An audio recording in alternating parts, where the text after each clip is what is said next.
మనకి కొన్ని ఎక్కిచ్చారు సార్ శాస్త్రాల ద్వారా. మాతృదేవో భవ మంచిదే, పితృదేవో భవ మంచిదే, ఆచార్య దేవో భవ మంచిదే. ఆ లాస్ట్ దెబ్బ కొట్టింది సార్ మనకి.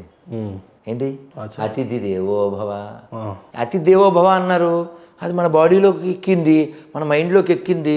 వాడు అయ్యో కష్టం అండి, మాకు తినడానికి లేదండి, మాది ఎడారండి, అక్కడ వాటర్ లేదండి, వీళ్ళ దగ్గర మ్యాటర్ లేదండి, పోన్లే ఇక్కడ 100 ఎకరాలు మీరు అక్కడ గృహములు నిర్మించుకోండి, మీరు అక్కడ వ్యాపారం చేసుకోండి అని మన రాజులు ఉదాత్తతతో ఇస్తే వాడు ఇంకా ఎక్కేసి తొక్కేసి మన మీదనే రకరకాలుగా ఇప్పుడు మీకు అంటే కొన్ని ఉదాహరణలు చెప్పగలను.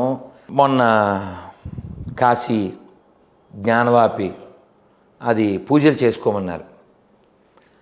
వాళ్ళు రోజు అక్కడ కాళ్ళు చేతులు కడుక్కునే ప్లేసు. ఏంటి ఆ ప్లేసు? కాశీ వెళ్ళారా?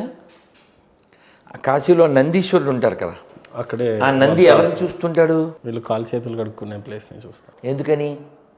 అక్కడే శివుడు ఉన్నాడు కాబట్టి. 100 సంవత్సరాలుగా వాళ్ళు కాళ్ళు చేతులు కడుక్కుంటారు.